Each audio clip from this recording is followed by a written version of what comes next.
네, 오늘 우리 말씀 함께 보도록 하겠습니다. 요한복음 12장 37절인데요. 36절 중간부터 읽을게요. 36절 중간부터 우리 41절까지 함께 말씀 보도록 하겠습니다. 신약성경 요한복음입니다. 12장 36절 중반부터 41절까지 함께 보도록 하겠습니다. 제가 읽어드릴게요. 예수께서 이 말씀을 하시고 그들 떠나가서 숨으시니라. 이렇게 많은 표적을 그들 앞에서 행하셨으나 그를 믿지 아니하니 이는 선지자 이사야의 말씀을 이루려 하심이라. 이르시되 주여 우리에게서 들은 바를 누가 믿었으며 주의 팔이 누구에게 나타났나이까 하였더라. 그들이 능히 믿지 못한 것은 이 때문이니 곧 이사야가 다시 일렀으되 그들의 눈을 멀게 하시고 그들의 마음을 완고하게 하셨으니 이는 그들로 하여금 눈으로 보고 마음으로 깨닫고 돌이켜 내게 고침을 받지 못하게 하려 함이라 하였음이더라. 이사야가 이렇게 말한 것은 주의 영광을 보고 주를 가리켜 말한 것이라. 아멘. 오늘 말씀은 앞뒤가 맞지 않는 말씀입니다. 주의 영광을 그들을 믿지 않게 하셨다라는 부분들, 그 부분에 대해서 우리가 함께 나눠보도록 하겠습니다. 우리 지난주에는 이제 하나님의 그 사랑에 대해서 우리가 그 깊이와 그 넓이와 우리가 높이를 깨달아야 된다. 그것을 우리가 알 때만 넉넉함, 그 주님 안에 있는 넉넉함을 우리가 가질 때만 뭐라고 해야 되나, 나와 다른 사람들을 우리가 이해할 수 있고 또 나와 다른 종교를 가진 사람들을 우리가 적대시하지 않고 바라보게 된다는 것이죠. 오른쪽 뺨을 맞은 사람이 왼쪽 뺨을 대는 건데 누가 될 수 있다? 강한 사람만이, 넉넉한 사람만이 될 수 있는 부분이죠. 참는 게 아니에요. 참는 게 아니에요. 근데 그 사랑으로 우리를 인도하기까지의 과정, 그것을 우리가 우리 인생의 여정에 빗대어 또 인생을 통해서 그걸 만들어 가신다라는 부분들을 우리가 함께 나누었습니다. 제가 간단한 예로 우리 그 테니스 선 조코비치 선수의 이야기를 했죠. 그 선수가 나달 선수와 엄청난 시합을 한 다음에 승리를 거두었을 때 한 기자가 거기에 대해서 이 위대한 시합에서 승리하셨는데 기분이 어떻습니까? 물었을 때 그 조코비치라는 세계 1위 그 테니스 선수가 이 위대한 시합을 승패로 나누는 것 같은 이 비극과도 같은 얘기다. 이것을 단순히 이 위대한 시합을 그저 이겼냐 졌냐로만 나누는 것은 너무나 비극과도 같은 얘기다라고 얘기를 했던 것처럼 우리도 인생을 살아갈 때 그런 것 같아요. 우리는 그저 승리했냐 졌냐라는 것으로 우리의 인생을 판단하는데 그거보다 더 큰 것이 있거든요. 그것보다 더 큰 것. 그저 우리가 교회 생활하면서 내 기도가 응답받았냐, 응답받지 못했냐, 이것보다 더 큰 것이 있는데 우리는 그것을 바라보지 못하고 그저 눈에 보이는 것들로만 우리 인생을 판단하고 나는 왜 남들 같지 못하지? 이런 것들로만 그저 거기에 내 인생을 그냥 거기에 그것만 바라보고 살아가는 우리의 모습들. 그러니까 더 큰 것을 바라보지 못하는 것이죠. 하지만 주님께서는 그것을 바라볼 수 있도록 우리 인생을 만들어 가신다. 그랬을 때 그것을 통해서 결국에는 이제는 내가 깨달음을 갖게 되고 이제는 내 인생을 그저 누구보다 더 나아갔냐, 이겼냐, 졌냐로만 바라보는 것이 아니라 하나님의 사랑을 깨달을 수 있는 귀한 하나님의 자녀의 삶을 살게 되고 이제 그렇게 될 때 나와 다른 사람들에 대해서 이제 받아들이게 되고 더 나아가 나와 다른 종교를 가진 사람들에 대해서도 우리는 더 넓은 아량으로 그들을 받아주고 우리가 함께 나아갈 수 있는 삶을 만들어갈 수 있다라는 것들을 나눴습니다. 여러분 우리가 우상이라는 말을 많이 해요. 우상 숭배한다. 우상이 무엇입니까? 우상. 저는 우상에 대해서도 오늘 좀 그런 부분들과 연관시켜서 얘기를 하고 싶은데 우상에 대해서도 우리는 너무나 좁은 식견을 가지고서만 우상을 나누는 것 같아요. 제가 우리 아는 사람 만났지만 무슨 어떤 그냥 귀신을 섬기고 일본이 우상의 나라다 이런 식으로 물론 그것도 어떤 우상에 있어서의 어떤 개념이 될 수 있겠지만 너무나 좁거든요. 우상이라는 것은 무엇이냐면은 하나님을 내 마음대로 만들어내는 것이거든요. 다시 말해서 하나님은 아까도 얘기했지만 우리 인생을 그저 승패로만 나누고 네가 이겼냐 졌냐 어떤 것을 가졌냐 못 가졌냐가 아니라 그것을 더 뛰어넘는 방향으로 우리를 만들어 가시고 인도하시고 거기까지 가자라는 것이거든요. 근데 우리 인간의 입장에서 볼 때는 그것이 힘들잖아요. 나도 남들처럼 그런 삶을 누리고 싶고 늘 나를 비교하게 되고 교회 다니면서 뭔가 남들이 하는 간증 나도 멋있게 한번 하고 싶고 나는 이것을 원하는데 하나님은 그것보다 더 큰 것으로 나를 인도하길 원하시거든요. 그런데 우리가 그것을 거부하는 것, 하나님 나는 거기까지 가지 않겠습니다. 그저 나는 하나님이 이랬으면 좋겠습니다. 라고 거기서 멈추는 것을 우상숭배라고 성경은 얘기한다라는 거예요. 좀 어려울 수 있어요.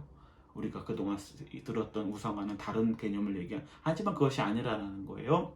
제가 늘 얘기하지만 가인과 아벨, 가인은 내가 이렇게 주님께 열심히 예배를 드렸으면, 하나님께 예배를 드렸으면 하나님은 받으셔야 돼. 이것이 가장 큰 우상이거든요. 하나님이 원하시는 모습으로 나를 맞춰가는 것이 아니라 내가 하나님을 그려내고 내가 하나님은 이러셔야 되라는 것에 멈추어 있는 것을 성경은 우상이라고 얘기한다라는 거예요. 이스라엘 백성들이 광야 생활을 할 때 그 모세가 시내산에 올라갔을 때도 어떤 그런 송아지로서 그걸 만들어내잖아요. 송아지는 만들어내고 이게 우상이다라고 얘기하는 것이 아니에요. 이것이 뭐다? 우리를 저 이집트 땅에서 이끌어낸 여호와 하나님이다라고 하는 거예요. 그러니까 하나님은 우리를 더 큰 방향으로 이끌어가고 더 깊은 곳으로 이끌어가셔서 그 넓은 사랑을 깨닫게 하고자 하시는데 그것이 우리 인생에 봤을 때 쉽지 않다고, 너무나 힘들다. 그러다 보니까 하나님 나는 거기까지 가고 싶지는 않습니다. 그저 내가 내 안일, 내 무사한 일, 내가 원하는 것 이루면서 살고 싶습니다. 거기 머무르는 것을 우상 숭배라고 성경은 얘기한다라는 거예요. 일본 우상의 나라 맞습니다. 한국 우상의 나라 같아요. 한국 특별히 교회 가니까 우상의 나라일 것 같아요. 한국에서도 어떤 교회를 봤을 때 뭐 걔가 이렇게 나눠서 얘기하는 게 좀 그렇지만은 교회 갔을 때도 어떤 하나님의 이 깊은 곳으로 우리를 들어가게끔 인도하는 것보다는 그저 그냥 기도 응답 받고 하나님 이렇게 해주시고 이렇게 하는 그런 하나님의 어떤 정형화된 모습, 제가 몇 주 전부터 계속 말씀드렸던 게 그거잖아요. 우리 하나님에 대해서 어떤 모습을 깨트려야 돼요. 그런데 우리는 그저 전통적으로 내가 가져온 하나님의 모습 안에서 안주하면서 왜 하나님 나에게 이렇게 하지 않는 거지? 그런 어떤 의문들을 주시거든요. 이런 의문들을 주실 때, 이런 의문을 주시는 이유는 더 큰 하나님을 바라보기 위함인데 우리는 그 하나님을 바라보는 것이 아니라 그저 내가 신앙생활 더 열심히 하지 못했나 봐 라는 식으로 자기를 자책하는 식으로 생각을 하게 되고, 또 교회에서도 적지 않은 부분 그런 설교들, 그런 말씀들이 선포되다 보니까 오히려 교회 가니까 저는 한국 교회 이런 설교들을 듣고 또 제가 경험했던 것들을 보니까 우상 숭배가 참 많다. 하나님을 자기 마음대로 그려내니까. 여러분, 하나님이 내 안에 갇히던가요? 어떤 때는 제가 예전에 한번 말씀드렸잖아요. 어떤 때는 내가 이렇게 기도했더니 하나님 응답하시는 경우가 있어요. 근데 꼭 또 그러니까 또 다른 일이 생겼을 때 내가 또 그런 식으로 나는 나아가는데 또 하나님이 똑같이 응답하시면 좋은데 그렇지 않을 때가 많잖아요. 왜 이렇게 하지 않으시지? 라는 분. 그러니까 우리는 내가 이런 식으로 했을 때 하나님이 이렇게 응답하셨다라는 부분, 하나님을 가둬버린다라는 거예요. 근데 그런 경우가 똑같이 모든 일에 적용이 되면 하나님이 그런 분이시겠지만은 그런 일이 똑같이 적용이 안 되거든요. 어떤 일에 대해서는 죽어라. 아니 예전보다 더 기도했는데도 그 상황들이 풀리지 않는 경우들이 있다라는 거예요. 그러면 그걸 통해서 무엇을 깨달아야 되면 하나님은 더 크시구나. 내가 이제껏 내 방법 가운데서, 내 방식 가운데서, 내 신앙 양식 가운데서 하나님을 가둬놓고 있었구나라는 걸 깨뜨리고 그 더 크신 하나님을 위해서 나아가는 부분들이 있어야 되는데 우리는 그것을 나아가지 못하고 그저 늘 내 방식 안에서만 신앙생활을 하는 모습들, 이것이 바로 성경은 우상 숭배라라고 얘기하고 있다라는 거예요. 여러분, 좋은 믿음이 무엇입니까? 좋은 믿음. 흔들리지 않는 믿음, 의심하지 않는 믿음. 여러분, 우린 이렇게 믿음을 그려놓잖아요. 그런데 여러분, 저는 이것과는 좀 다르다고 봐요. 예를 들어서 예수님도 이 땅에 인간의 모습을 입고 오셨을 때 예수님도 하나님이 가고자 하는 방향이 있었어요. 가고자 하는 끝이 있었어요. 그 끝이 무엇이었죠? 십자가의 죽으심이었죠. 근데 그 길이 너무나 힘드셨어요. 왜냐면 우리는 예수님을 하나님으로도 그리지만 예수님은 하나님이시자 또 인간이시자 하시거든요. 그분 안에 갈등이 있었고 고민이 있었습니다. 그런데 예수님께서는 그 길에서 멈추지 않으셨어요. 그리고 기도하죠. 할 말씀이 잔을 옮겨달라고. 하지만 그것이 내 뜻대로 되지 않고 하나님의 원대로 되길 원한다라고 기도하시면서 끝까지 하나님한테 자기를 맞춰 나가시거든요. 이것이 어찌 보면 예수님의 모습이죠. 그래서 그 모습 끝까지 가셔서 결국 하나님이 이루고자 하셨던 건 무엇이었죠? 예수님을 통해 십자가의 죽음을 통해 그가 영광 받기를 원한다. 여러분, 이것이 바로 성경이 얘기하는 영광이라는 거예요. 우리는 영광 얘기하면 무슨 것을 생각을 하죠? 많은 사람들이 나를 주목하고 내가 어떤 일에 잘 돼서 어떤 세상 사람들이 봤을 때 쉽게 얘기하면 부귀영화를 누려서 그런 것들이 나타나서 야, 예수 믿으면 뭔가 틀려지는구나. 예수님을 믿었더니 내 삶이 예전과는 달라지는구나. 남들로부터 그렇게 주목을 받는구나. 이것을 영광으로 생각하지만 이것은 아니라는 거예요.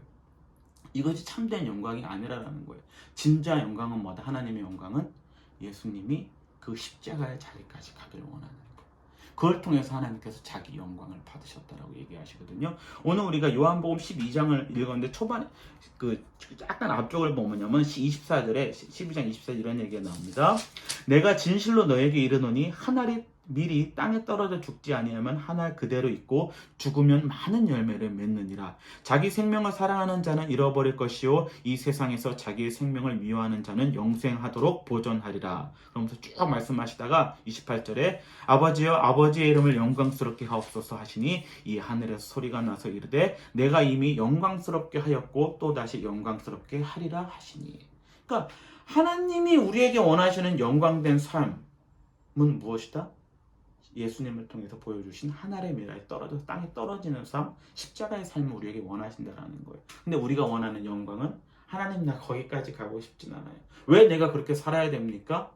라고 그것을 거절하고 그저 내가 원하는 어떤 무사한 일, 부귀영화, 남들로부터 주목받는 삶은 나는 영광된 삶이라고 생각을 하고 있고 또 나뿐만 아니라 적지 않은 그리스도인들이 그것이 하나님을 믿는 증거로서 드러내고 그런 경우들이 있죠. 근데 예수님은 진짜 참된 영광이 무엇인지 아셨고 거기까지 가셨다라는 거예요. 근데 그 과정에서 요구되어지는 것이 무엇이냐, 성경에서는 믿음이라는 거예요. 제가 아까도 말씀드렸지만 이해되고 가는 삶이 아니라니까요. 여러분, 우리는 늘 그렇게 기도하잖아요. 이 코로나가 지금 너무나 힘드니까 교회에서 기도할 때는 교회 안에서 그런 모여서 기도하는 사람들의 하나님의 어떤 보호하심과 권능이 나타나서 거기 모인 자들은 한 명도 코로나가 안 걸리고, 야, 교회에서 열심히 하나님을 믿고 신앙생활하니까 이런 어려움이 다가오지 않는구나, 이런 일이 일어나기를 우리는 기도하잖아요. 안 그래요? 교회 안에서? 그걸 기도하고 그렇게 나타나서 우와, 역시 하나님을 믿는 건 뭔가 틀리구나, 이것을 우리가 영광 받기를 원하잖아요. 하나님은 절대 그렇게 일을 안 하지 않는다라는 거예요. 그것이 가짜 영광임을 아시기 때문에. 그러면서 빌립보서에 보니까 제가 빌립보서 말씀 잠깐 읽어드릴게요. 2장 5절부터 사도 바울이 이렇게 얘기하십니다. 제가 읽어드릴게요.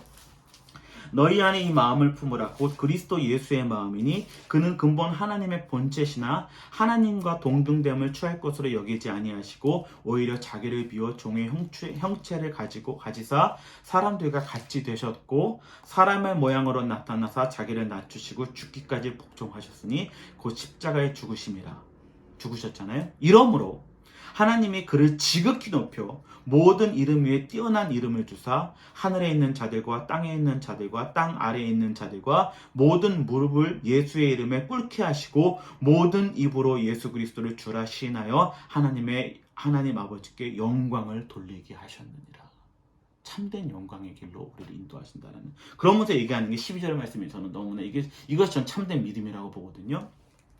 그러므로 나의 사랑하는 자들아, 빌립보서 2장 12절, 너희가 나 있을 때뿐 아니라 더욱 지금 나 없을 때에도 항상 복종하여 두렵고 떨림으로 너의 구원을 이루라. 여러분, 믿음 생활이라는 것이 이해할 수 없는 환경, 내가 왜 이렇게 살아야 되지라는 환경이 찾아왔을 때 내가 왜 이런 생각을 하지? 이건 좋은 것이 아니야. 믿음에 능치 못함이 없다 그랬잖아. 의심하는 믿음 하나님 기뻐하지 않잖아. 근데 의심하면 안 되지. 나 믿습니다. 여러분, 덮어놓고 믿고 나아가는 것이 좋은 믿음이 아니라는 거예요. 아까 두렵고 떨리는 마음으로 너희의 구원을 이뤄 나가라는 거. 뭐냐면 두려운 거예요. 이걸 인정하자라는 거예요. 예수님도 그 길을 가실 때 아무 두려움이 없으셨습니까? 기계셨습니까? 아니셨다라는, 너무나 두려워서 기도할 때 땀방울이 핏방울처럼 되셨다고요. 너무나 힘드셨어요. 여러분, 우리도 우리가 만족하는 삶에 머무길 원하는데 하나님이 우리를 거기에 가만히 내버려두지 않는다니까요. 우리를 더 깊은 곳으로 가자, 더 거기까지 가자, 우리를 인도하시는데, 그러다 보니까 이해가 안 되니까 화도 나고 의심도 들고 분노도 나고 때로는 주님을 거부하기도 하고 교회로부터 하나님 믿지 않겠습니다 땡깡도 부려보고. 이 과정이 믿음이라는 거예요. 무슨 얘기인 줄 알겠어요? 우리 믿음 하니까 그냥 우리 단세포적으로 그냥 믿음도 어떤 좀 우상숭배에 우리는 쩔어 들었다고 저는 생각을 하거든요. 의심하지만 안 돼, 뭐 하면 안 돼, 이렇게만 그러는데 그게 믿음의 어떤 단세포적인 그런 믿음을 그려내는 것이 아니라 성령의 믿음이라는 것은 이 복합적인 요소. 그러면서도 우리 지난주에 제가 말했어요. 하나님 믿습니까? 믿는 거예요. 어떻게 거부할 수는 없잖아. 그러니까 이걸 가지고 살아가는 거예요. 성경은, 하나님은 그것을 우리에게 너 왜 그렇게 해? 라고 얘기하지 않고 그런 과정들을 통해서 우리를 기쁜 곳으로 인도하신다니까요. 이 부분들을 우리가 우리의 인생으로서 만들어 가시고 이 삶 자체가 영광된 삶이라는 거예요. 내가 기도 응답 받았어? 내가 이 일이 풀렸어? 라는 것으로 영광 받으시는 것이 아니라 나는 왜 치치 기도해 이게 왜 안 될까? 왜 나는 이런 인생을 살아야만 하는 것일까? 라는 걸 통해서 하나님은 영광을 받으신다. 오늘 말씀은 제가 읽어드렸지만 하나님 앞에 지금 요한 사도가 얘기하는 거예요. 37절, 많은 표정을 행하셨으나 그들 믿지 않는다라는, 그러면서 쭉 얘기하는데 그들의 눈을 멀게 하시고 마음을 완고하게 하셔서 보고 깨닫지 못하게 하시며 감사합니다라는, 그리고 그걸 통해서 주의 영광을 보고 가르치기. 이게 무슨 얘기예요? 기존 많은 교회들의 가르침과 틀리잖아요. 주의 영광을 얘기하면 내가 이렇게 했더니 그들이 믿고 돌아와야 되잖아요. 그래야지만 그것이 주의 영광으로 나타난다라고 우리는 많은 목회자들이 설교했고 또 그렇게 믿고 있는 부분들이 있잖아요. 그런데 믿지 않음을 주님께서 영광으로 받으셨다라는 거예요. 이거 뭐냐면은 하나님이 우리에게 원하시는 건 뭐냐면은 그저 이 부분에 머물러 있기를 원치 않으시다라는 거예요.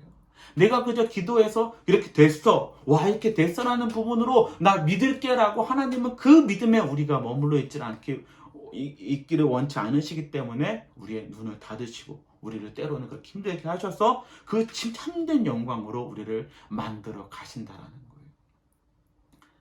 거예요. 설교하는 저도 이것을 이해하지 못하겠어요. 왜냐하면 나는 세상에 너무 물들어 있고 또 세상의 가르침은 우리에게 그렇게 너무나 가르쳐주고 있고 또 교회도 세상과 가르침과는 별반 다르지 않은 것들을 우리에게 가르쳐주고 있으니까. 하지만 하나님은 그 삶을 우리에게 요구하지 않는다라는 거예요. 여러분, 그 영광된 삶으로 가기를 원하시냐라는, 네가 원하니? 그럼 같이 가자라는 거예요. 근데 하나님은 거기에 있어서 아무런 우리에게 어떤 눈에 보이는 어떤 그런 증거들을 보여주지 않는다라는 거예요. 그저 우리 안에 있는 믿음, 뭐 말로도 설명할 수 없고 뭐 형체도 드러나지 않는 것들을 우리에게 주심으로 말미암아 그 길에 걸어가자. 천천히, 여러분 빨리 갈 필요 없어요. 아까 우리 찬송가 했잖아요. 주의 발걸음 한 걸음 한 걸음, 주님이 걸어가신 발걸음 그 형체 나도 닮기 원하는 한 걸음 한 걸음 그냥 가면 되는 거예요. 때로는 쉬어도 돼요. 아 괜찮아요. 그렇지만 뭐 또 때로는 탕자에서 나갈 수도 있는 것이고. 여러분 얘기가 좀 길어지는데 제 문제는 탕자의 형이거든요. 탕자의 형은 아버지랑 같이 있으면서도 그걸 몰랐어요. 아버지랑 같이 있으면서 몰랐거든. 우리가 그러잖아요. 우리는 같이 있다고 하면서 그 영광된 삶을 모르는 거예요. 아버지가 얘기하잖아. 내게 다 네 거 아니냐. 근데 우리는 그걸 모르고 살아가는 거예요. 그러면서 누가 저런 사람들 어떻게 이럴 수 있습니까? 라는 식으로 얘기하는 우리들. 탕자가 진짜 깨닫게 되는 거거든요. 아버지의 사랑을. 거기서 끝난 게 아니에요. 이제 또 돌아왔으니까 거기서부터 더 이제 그 과정까지의 타임이 더 있겠지만 탕자는 알겠죠. 그럼 우리를 그렇게 인도하신다라는 거예요. 여러분 좋은 믿음 갖길 원합니다. 제 얘기 무슨 얘기인지 알겠어요? 여러분 의심하셔도 괜찮습니다. 분노하셔도 괜찮습니다. 우리 시편 매일 읽는 게 그거지. 분노의 시편이잖아요. 시편에서 다 분노하잖아요. 하나님께 원망하고. 괜찮습니다. 여러분 그것이 참된 믿음으로 우리를 인도한. 두려워하세요? 떠세요? 그리고 그것을 통해서 우리의 구원을 만들어 가시길 바랍니다. 여러분, 그 인생이 우리 앞에 있습니다. 여러분, 참된 영광을 누리시는 하나님이 거기까지 가자라고 말씀하실 때 아멘 할 수 있으면 아멘 해야 되나? 아멘. 해야죠. 아멘. 못해도 하나님이 또 포기하지 않으시니까 이렇게 할 수 있기를 원합니다. 기도할게요. 사랑의 하나님 아버지, 감사를 드립니다. 하나님, 참된 영광을 누리고 싶습니다. 하지만 그 길이 쉽지 않기에 그저 내가 원하는 영광으로 하나님을 만들어버린 경우가 있었음을 이 시간 고백합니다. 하나님, 우리를 불쌍히 여겨 주시옵시고 하나님 만드시는 그 영광으로 우리가 나아갈 수 있도록 우리에게 믿음 허락하여 주시옵소서. 우리가 말하는 믿음은 흔들리지 않는 의심 없는 믿음을 말하는 것이 아닙니다. 분노하고 원망하고 때로는 두렵고 떨리는 그 믿음을 가지고 하나님 앞에 나아가길 원하오니 하나님 우리의 인생길을 인도하여 주시옵소서. 모든 것 감사드리며 예수님의 이름으로 기도드립니다. 아멘.